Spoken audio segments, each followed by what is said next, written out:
For my 30th birthday, they built the hype, then gave me nothing at all. So I stayed silent until they realized too late what they'd just lost. I'm Jordan, 30 years old. And if you'd asked me a month ago to describe my family, I'd have said we were close but complicated. I'm the middle child, older sister, younger brother, and somehow I've always been the reliable one. The one who remembers birthdays, calls to check in, organizes holiday dinners when no one else will. It's like my entire identity in the family was built on being dependable, steady, and low maintenance. So when my 30th birthday started approaching, I'll admit I got excited. 30 feels big, a milestone. And for once, it seemed like everyone else agreed. It started with my mom dropping hints a month before. Just wait until you see what we planned. Then my sister texted me a winky face and said, "Clear your calendar, we're going all out." My girlfriend Rachel was the worst offender. She'd smirk every time I asked her about it, then lean in and say, "It's going to be unforgettable." That kind of talk does something to you. I don't usually expect much, but hearing them build it up made me feel seen, like maybe they all knew how much I'd been caring for them all these years and were finally going to make me feel special. The night before my birthday, I could barely sleep. I kept thinking about what it could be. A surprise dinner with my closest friends. A party at that rooftop bar downtown. I'd mentioned wanting to try something small but thoughtful. Whatever it was, they made it sound like the kind of memory you'd tell your kids about one day. I woke up early the next morning, half expecting a text from Rachel saying, "Don't eat breakfast, we've got plans." But there was nothing. By 10 a.m., still nothing. At noon, I figured maybe it was part of the surprise. Keep me in the dark until they swoop in. I scrolled through Instagram to distract myself. That's when I saw it. My entire feed was flooded with stories. My mom, my dad, my sister, my brother Rachel, even two of my best friends tagged in videos at a karaoke bar singing, laughing, drinks in hand. The caption on my sister's story said, "Best party ever. Glad he didn't come, LOL." My stomach dropped. At first, I thought maybe it was from the night before some casual get-together, but the timestamps were all from this morning. They'd been out since 9 a.m. Rachel was in the front of one video holding the mic, belting out a song she knew I hated, the kind she only ever sang to annoy me. My friends were in the background cheering her on. I stared at my phone for a full minute, waiting for the punchline, waiting for a text that said, "Surprise, we're coming to get you now." But there was nothing, just more videos, more laughter. I didn't reply, I didn't show up. I just sat there on my couch, the apartment suddenly feeling too quiet, too empty, like all the air had been sucked out of the room. By late afternoon, I put my phone on silent. Whatever this was, some cruel joke, some surprise that involved excluding me. I didn't want to see any more of it. 2 days later, I woke up to 63 missed calls. My sister, my mom, Rachel, even my dad, who barely knows how to use his phone. There was a new group chat called Birthday Disaster with dozens of unread messages, and then one text from Rachel sent at 3 a.m. that made me laugh out loud despite myself. "Jordan, please call me. You don't understand what happened." I stared at it, feeling a weird mix of anger and curiosity. Because here's the thing, if I didn't understand what happened, it wasn't because I wasn't paying attention. It was because nobody bothered to include me in the first place. And that was the moment something inside me shifted. I didn't answer Rachel's text. Not right away, at least. Instead, I got up, made coffee, and sat on my couch staring at my phone while the steam curled up and disappeared into the air. Part of me wanted to just block them all and go on with my life, but another part of me wanted answers. If this was some kind of joke, it wasn't funny. If it wasn't a joke, then what was it? By noon, the call started again. Mom first, then my sister Kara, then Rachel. Each one leaving voicemails that ranged from guilty to defensive. "Jordan, we need to talk." Mom's voice said, "Too sweet, you're overreacting, call me back." Kara's message was worse. "If you wanted to come, you could have shown up. No one told you not to. You're just making this a bigger deal than it needs to be." I actually laughed at that one. Nobody told me not to come. Nobody told me anything. Rachel's voicemail was long and tearful. "Please pick up Jordan." Tried to stop them, but they said you wouldn't even want to do karaoke and you'd just call me. "Okay, we can talk about this in person." I ignored them all for the rest of the day, but by the next morning, curiosity got the better of me. I called Rachel first. She answered on the first ring. "Oh, thank God," she breathed. "Can I come over?" "Why?" I asked flatly. "Because this isn't something we can talk about over the phone." I hesitated, then told her to come. When she showed up, she looked like she hadn't slept. Her hair was a mess, her makeup smudged.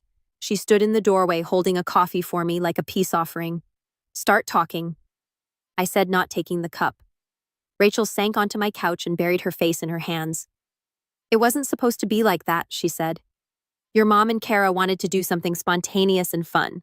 I told them you'd hate karaoke, but Kara said you always ruin the mood with your boring birthday dinners. So this year they wanted to do something just for them. I blinked. Just for them. For my birthday. Rachel winced. Yeah. They said you'd probably find a reason not to show up anyway, so they decided to start without you. My stomach twisted, so you went along with it. She flinched at my tone. I tried to call you that morning, but Kara said it would ruin the vibe.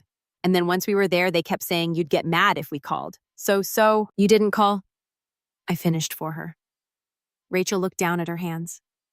I'm sorry. The apology should have felt like something, but instead it felt hollow because she wasn't sorry she went. She was sorry she got caught in the fallout. I need some space, I said finally. Her head shot up. Jordan, don't do this. It was just a party. It was my birthday. I snapped louder than I meant to. My 30th birthday, and you let them turn it into some joke at my expense. Her eyes welled up, but I didn't feel guilty, not even a little.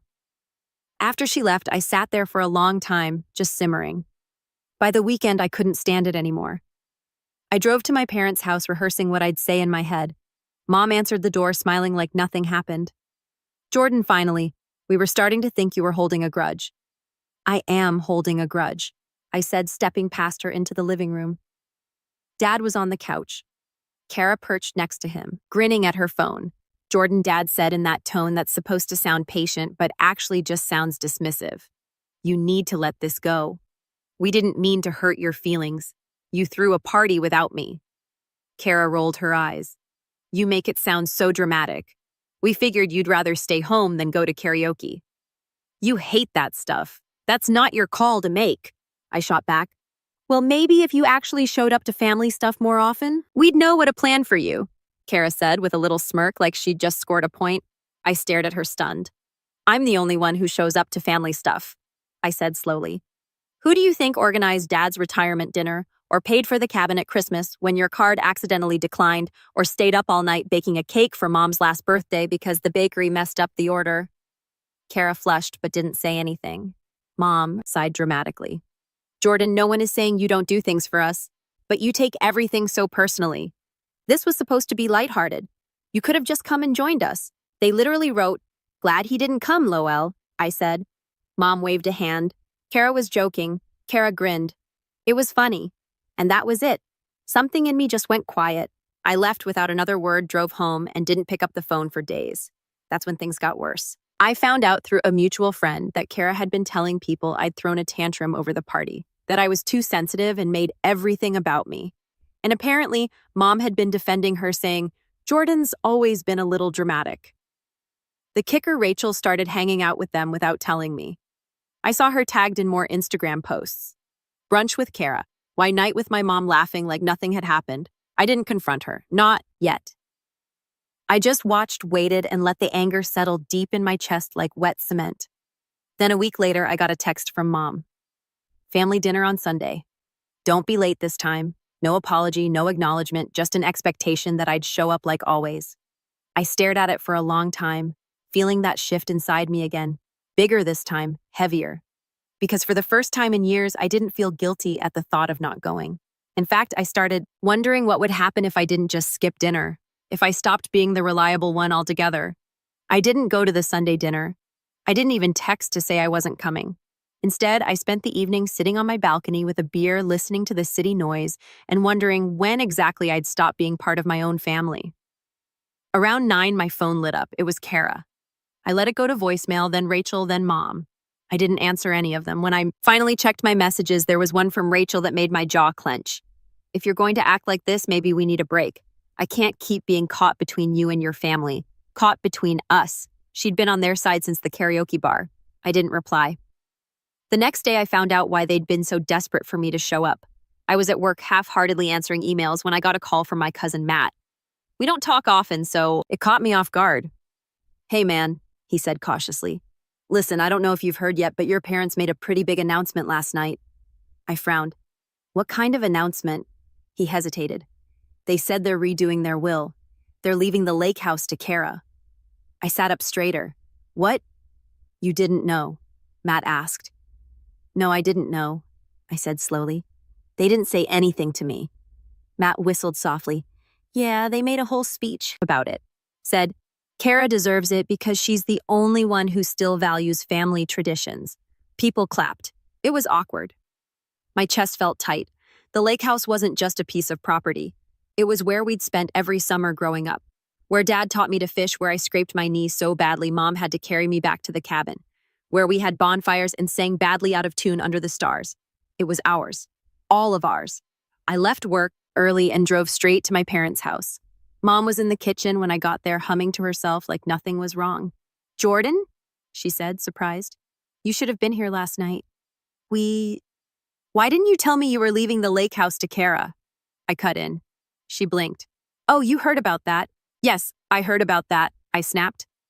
Mom sighed like I was being unreasonable. Jordan, you've made it clear you don't even like going up there anymore. I missed 1/4 of July because I was working a double shift, I said. And suddenly I don't care about the lake house. Dad came in from the garage wiping his hands on a rag. Jordan, this isn't about you. Kara is the one who's been keeping the traditions alive, organizing trips, bringing everyone together. I stared at him. You mean posting Instagram stories about it?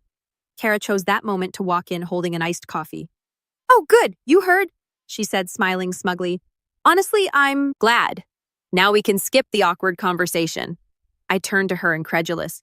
You knew how much that place meant to me. Kara shrugged. You never even go there anymore. And I'm the one who actually uses it. Mom and Dad want to know it's going to someone who will take care of it. Take care of it, I repeated. You threw a party there last summer that ended with a broken window and beer bottles in the lake. That was one time, she said breezily. Besides, I already have plans to renovate. It needs a modern touch. My stomach turned. She wasn't just taking it. She was going to gut it. Mom stepped in, her tone suddenly sharp. Jordan, don't start a fight over this. It's already decided. We're not going to sit here and make Kara feel guilty for being the only one who shows up. I laughed bitterly. Of course it's already decided. Why include me in the conversation when you can just tell me after the fact? Dad's jaw tightened. We didn't tell you because we knew you'd make a scene. I stared at them, feeling like the ground had shifted under me. You didn't tell me because you knew I'd care, and you didn't want to deal with it. Nobody said anything. I left before I said something I couldn't take back. When I got home, Rachel was sitting on my front steps. Jordan, she said softly as I walked up, can we talk? I didn't answer. I just unlocked the door and let her follow me. In. She stood in the middle of my living room, twisting her hands. I talked to your mom, she said finally. She told me about the lake house, and she asked me to tell you that you're overreacting. I froze. She asked you to tell me that. Rachel nodded nervously. She's just worried about you, Jordan. This is tearing the family apart. I laughed, a harsh, humorless sound. This isn't tearing the family apart. They already did that. I'm just finally noticing. Rachel flinched but didn't leave. Instead, she took a deep breath. Jordan, maybe this is a good time to think about what you actually want. You've always said you feel like the outsider. Maybe stepping back would be healthier for you. I stared at her. You mean step back from my own family so they can keep freezing me out? Her silence told me everything. That night, I couldn't sleep. I kept thinking about the lake house, about the way Kara had smiled, like she'd won something, about Mom telling me not to make her feel guilty. And somewhere between 2 o'clock and 3 o'clock in the morning, it hit me. They didn't just forget about me on my birthday. They'd been forgetting about me for years. I thought about all the times I'd gone out of my way for them, all the sacrifices I'd made, all the money I'd quietly spent to keep things running smoothly, and for what? By the time the sun came up, I'd made a decision. I wasn't just going to step back. I was going to make them see exactly what it felt like to be left out. And this time, there would be no going back. The morning after that sleepless night, I felt like I'd been hollowed out. My apartment was quiet, but not peaceful. It felt empty in a way that made my chest ache. For the first time in years, I didn't have any family plans coming up to distract me. No Sunday dinner to prep for, no holiday menu to plan, no last-minute group chat asking if I could pick up the cake. It should have felt freeing. Instead, it felt like staring at the edge of a cliff and realizing there's nothing holding you back from falling. I didn't answer Rachel's text that day or the day after. At first, she called nonstop. Then she sent paragraphs of explanations, then single-line check-ins, then nothing. By the end of the week, I saw her tagged in another brunch photo with Kara. She was smiling like nothing had happened. That was the moment I realized she wasn't coming back. I took the picture off my nightstand, the one of us at the cabin 2 summers ago, her sitting on the dock with her feet in the water laughing while I grilled hot dogs and put it in a drawer. The drawer stayed open for a long time, like I wasn't sure if I was ready to close it. Eventually, I shut it and left the room. At work, I threw myself into projects just to avoid thinking. My coworkers noticed I was quieter than usual. One of them, Karen, asked if I was okay. I almost said no, but stopped myself. What could I even tell her? That my family had erased me from my own life and my girlfriend had joined them. I started eating lunch alone in my car. It was easier that way. But the thing about being the reliable one for so long is that people don't notice when you're slipping until something falls apart. A few weeks later, I got a call from Mom in the middle of the day.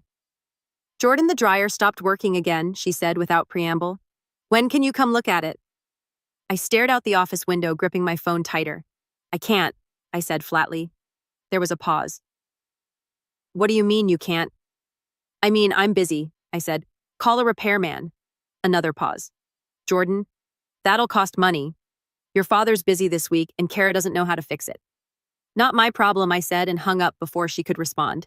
My hands were shaking after. Not from anger, from something sharp or colder. It felt good. That weekend, I didn't go to the lake house when Kara posted in the group chat about a spontaneous family getaway. I didn't even reply. An hour later, Dad called. "Jordan, what's going on with you?" "Nothing." I said, "You've been avoiding us. You've been avoiding me for years." I shot back. "I'm just finally matching your energy." He tried to guilt trip me, said things like, "Family is all we have, and you'll regret this one day."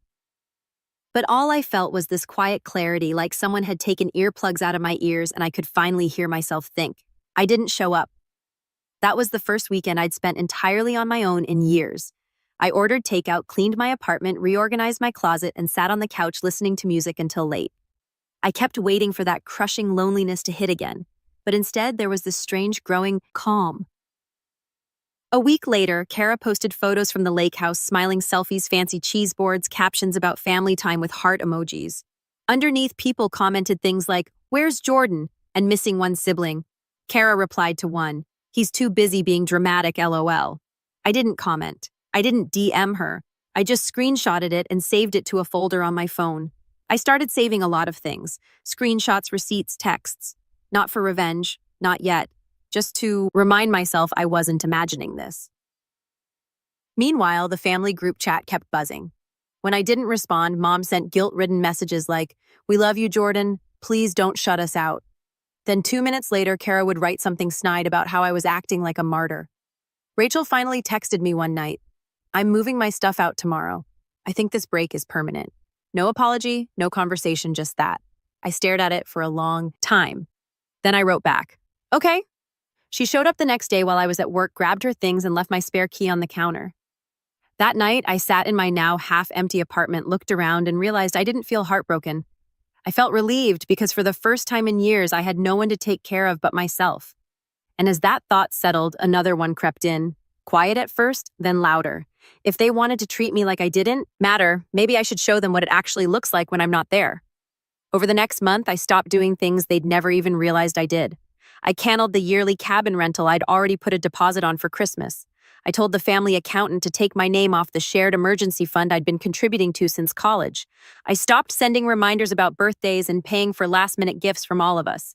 The cracks started showing fast. Mom called in a panic when she found out about the cabin. "Jordan, everyone was counting on that." "You mean you were counting on me to pay for it?" I said. There was a stunned silence on the line. Then Kara started blowing up my phone, accusing me of ruining Christmas. I didn't respond. At work, I stayed late more often, picking up extra projects. I started saving more money. Little by little, like I was building a wall between myself and them. And somewhere, along the way, the pain started turning into something sharper. Focus. I began thinking not just about what they'd taken from me. My birthday, the lake house, my sense of belonging, but what they still stood to lose. And that's when the idea started forming. Slow at first, gentle. But each time Kara posted something smug, each time Mom left a voicemail dripping with guilt, each time Dad tried to lecture me about being the bigger person, that idea grew stronger, more defined. Because I realized something. They didn't just take the lake house away from me. They didn't just forget my birthday.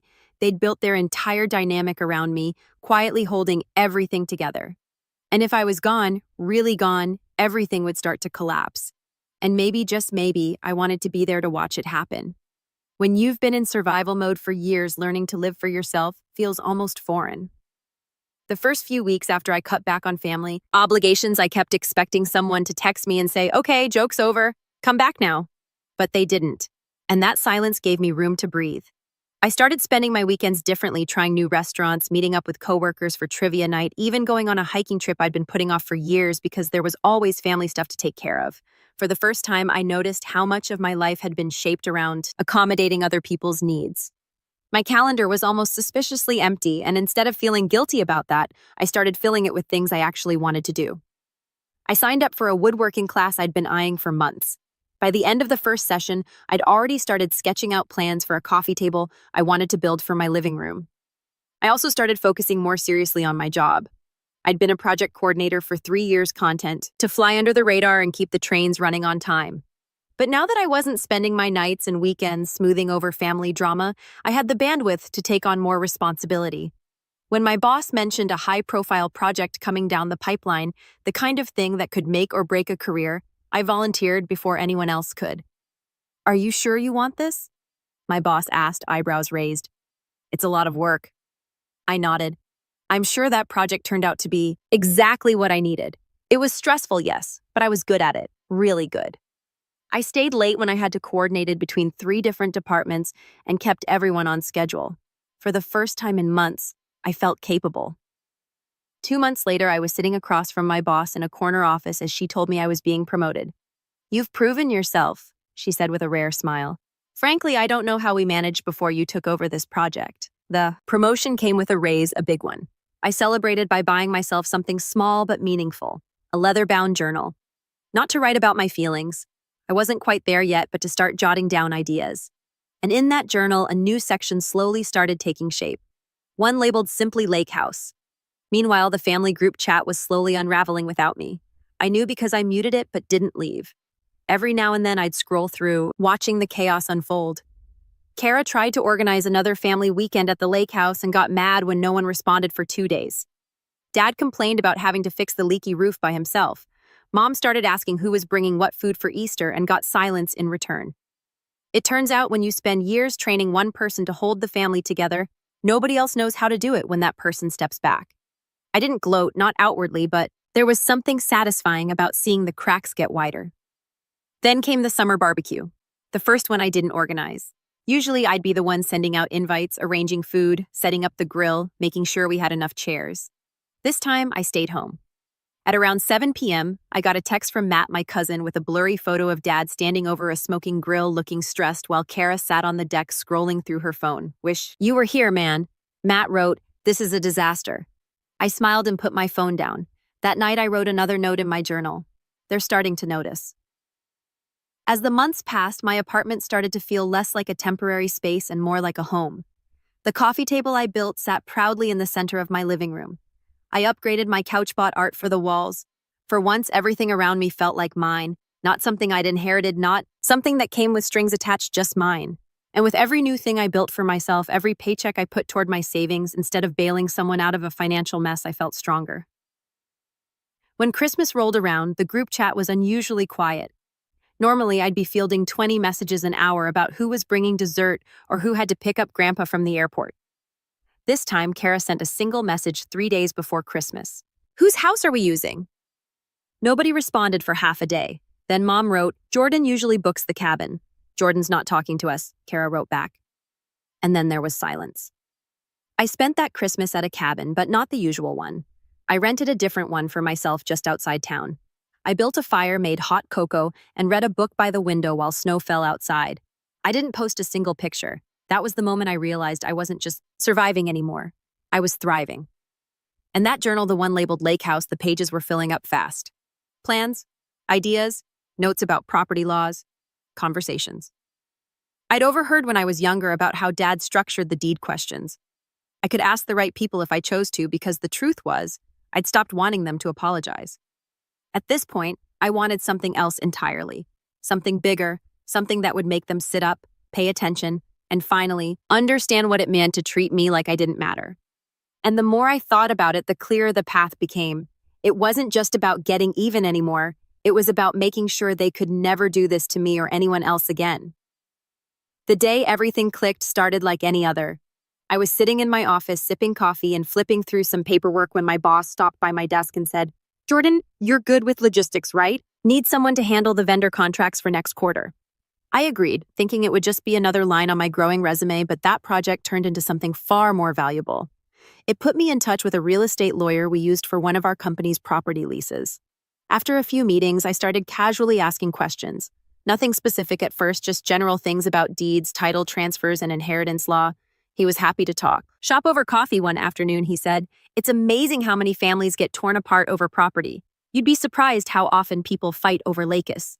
That made me smile faintly. Hypothetically, I asked, "What happens if a family decides to change the inheritance but doesn't file the paperwork properly?" "Well," he said, leaning back, "hypothetically, that's where things get messy. If the deed isn't transferred yet, it's still legally part of the estate. Anyone with standing can contest the decision, assuming they can prove their interest." I filed that away like a jewel in my pocket. The next week, I stopped by the county records office during lunch. I told them I wanted to look up the deed for the property under my family's name. It wasn't hard. It's all public record. When I finally held the folder in my hands, my heart pounded. The lake house was still in both of my parents' names. No transfer had been filed, no trust, documents, nothing, which meant Kara didn't actually own anything yet. I walked out of that building with a copy of the deed and a very quiet, very dangerous smile. That night, I sat at my kitchen table with my journal and started sketching out a timeline, not just for me, but for them. Step 1, gather information. Step 2, secure leverage. Step 3, wait for the right moment. It wasn't enough to just stop doing things for them. I wanted them to feel the full weight of what they'd done. The universe apparently was on my side. 2 weeks later, I got a call from Matt again. "Hey," he said, lowering his voice like he always does when he's gossiping. "Just a heads up. Your parents are trying to put together a big 4th of July celebration this year. They want to invite the whole extended family. Word is they're going to use it to formally sign the transfer papers for the lake house." My pen froze mid-sentence. "Are you serious?" I asked. "Dead serious," Matt said. "Car's been bragging about it to everyone. She says she's already picked out new furniture." I thanked him and hung up, my mind racing. They were planning to make it official and public, which meant I had a very clear deadline. I spent the next month quietly working behind the scenes. I met with the real estate lawyer again, this time more direct. I asked him about contesting a deed transfer if one's sibling was excluded. He told me what paperwork I'd need, what evidence would be strongest, and most importantly, how to file things in advance to put a legal hold on the transfer until a dispute was resolved. "Hypothetically," he said with a grin, "you could stop the whole thing before it even gets signed." I grinned back. Hypothetically. Meanwhile, the family group chat was getting desperate. Jordan Mom wrote one night, "We really need to talk before the 4th. It's important." Kara chimed in 2 minutes later. "If you want to be included this time, you should probably show up." I didn't reply. Instead, I doubled down on my preparations. I quietly moved some money into a separate savings account earmarked for legal fees. I met with an accountant to make sure I understood the tax implications of a contested estate. I even started looking into potential buyers for lakefront property, not because I wanted to sell, but because I wanted to know the market value down to the dollar. The more I learned, the clearer the picture became. Kara didn't just want the lake house because she loved it. She wanted it because it was valuable prime real estate that she could flip or rent out for profit. And the more I thought about her smug little grin when she told me about her plans to renovate, the more determined I became to stop her. Around this time, something interesting started happening at work. My promotion had put me in charge of several new hires, and for the first time in my life, I had people looking to me for leadership. One afternoon, a junior project manager said, "Jordan, I like how you run things. You're fair but firm. My last boss never listened to anyone." That comment stuck with me. Fair but firm. It made me realize I wasn't just getting stronger. I was becoming someone other people trusted, someone with influence. And that influence wasn't limited to work. A few weeks before the 4th, I got another call from Mom. This time her voice sounded less sweet and more anxious. "Jordan, the roof at the lake house is leaking again. Your father and I were hoping you could come take a look before the party." "No," I said simply. "Jordan, you didn't want my input when you decided who gets the house." I said, my voice calm but sharp. "You can figure out the roof without me." She was silent for a long time. "Your sister said you'd be difficult about this." she said finally. Then she was right. I hung up and felt that now familiar wave of satisfaction, because this time I wasn't just saying no, I was saying no with purpose. By the time July rolled around, everything was in place. I had the legal paperwork drafted and ready to file the moment I chose. I had a folder of evidence, screenshots, texts, proof of my financial contributions over the years. I had an ally in Matt who quietly fed me updates about Kara's plans. All that was left was to show up. And for the first time since this whole thing started, I actually wanted to, because if they were going to make the 4th of July about Kara, then I was going to make sure everyone walked away talking about me. The 4th of July came with blistering heat and a sky so blue it looked fake. I drove up to the lake house with the windows down, my legal paperwork tucked neatly in a folder on the passenger seat. I hadn't been back since the last family trip 2 summers ago. Pulling into the driveway felt strange, like stepping onto a stage I used to know by heart. The house looked the same, weathered with siding, the old swing still creaking lazily from the oak tree out front. But I felt different. I parked, took a slow breath, and walked up to the deck. Laughter spilled out from the backyard. Kara's shrill laugh, my mom's softer one, the sound of music playing from a Bluetooth speaker. When I stepped into the yard, heads turned. "Oh my gosh," Mom cried, genuinely surprised. "Jordan, you came?" "Of course I did," I said evenly. Carr sauntered over with a drink in hand. "Well, look who finally decided to join the family. Did you come to be civil or just to glower at everyone from a corner?" I smiled a small, calm, dangerous smile. "I came to watch the show." She rolled her eyes and walked off. I spent the next hour mingling just enough to avoid suspicion. I talked to a few cousins, grabbed a plate of food, and even laughed at one of my uncle's bad jokes. But inside I was waiting. Finally, after everyone had eaten, Mom stood up and clinked her glass. "Everyone," she said, beaming. "Thank you for being here to celebrate another 4th of July together. We have some exciting news to share today. We're officially signing the papers to transfer the lake house to Kara." There was polite applause, a few cheers. Kara practically glowed as she stood next to Dad, who held a folder with the documents. I stayed seated calm. Mom gestured for quiet. Kara has been the one keeping this place alive these last few years, so it only made sense to make it hers. "We know Jordan supports this decision, even if he's been busy lately." "Actually," I said, standing slowly, "Jordan does not support this decision." The yard went quiet. Kara laughed nervously. "Jordan, sit down. Don't make a scene." "I'm not making a scene," I said evenly. "I'm just letting everyone here know that this transfer isn't happening. Not today." Dad's face darkened. "Jordan, this isn't the time." "It's exactly the time," I said, pulling the folder from under my arm. "Because I've already filed a petition with the county clerk to put a hold on any transfer of this property until a legal review can be completed." There was a stunned silence. "You did what Kara snapped." I opened the folder and held up the stamped paperwork. "You heard me. This house isn't yours. It's not anybody's. Not yet. And if you try to sign those papers today, they'll be legally invalid." Mom looked like she'd just swallowed a lemon. "Jordan, why would you do this? This is supposed to be a happy day. Because this isn't just about a house," I said, my voice calm but carrying across the yard. "This is about years of being left out, ignored, and treated like I don't matter. You didn't just plan a party without me. You've been planning my absence for a long time. And I'm done pretending that's okay." I set the folder on the table where everyone could see it. "This isn't a fight. This is me standing up for myself. You wanted to take something from me that we all shared without even having the decency to talk to me first.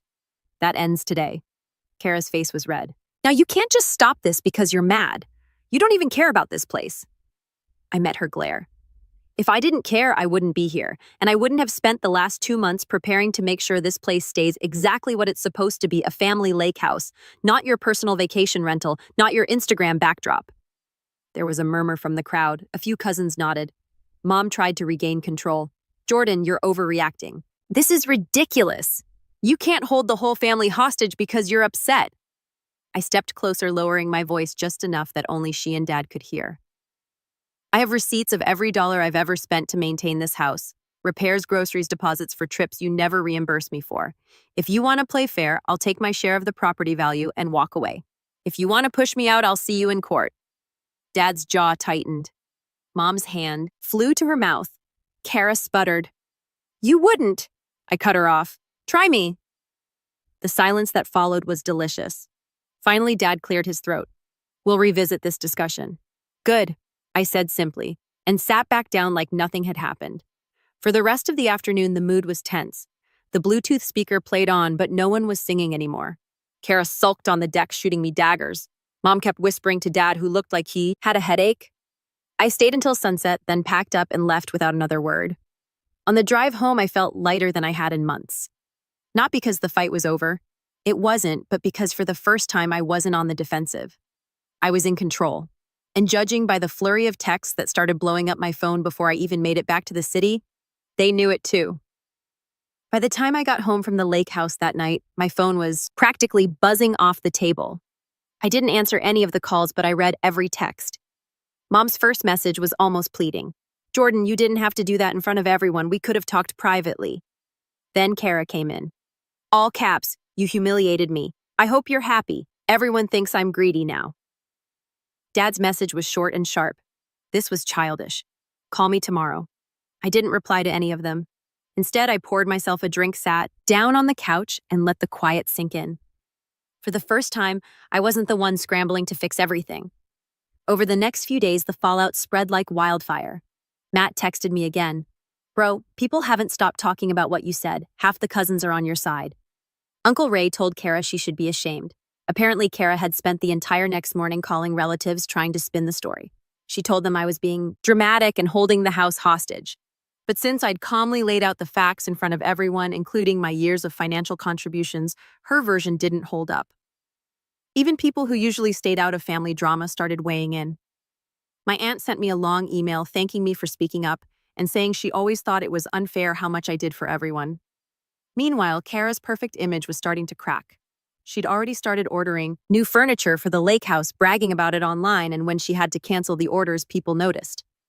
Her friends started commenting things like, "Wait, I thought you were getting the house." She posted a passive-aggressive story. Some people can't stand to see others happy. I didn't reply. Then 2 weeks later, I got the call that changed everything. It was Dad. His voice was quieter than usual. None of the sharpness from before. "Jordan," he said, "your mother and I have been talking. We've decided not to transfer the lake house right now. It's caused too much tension." I stayed silent, waiting, and he continued. "We'd like to revisit how we're dividing things in the future."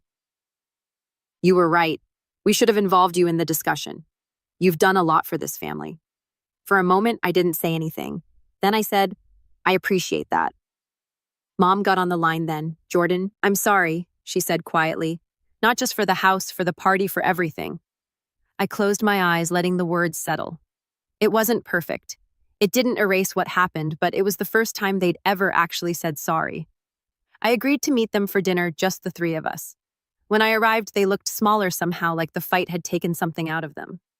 We talked, really talked for the first time in years.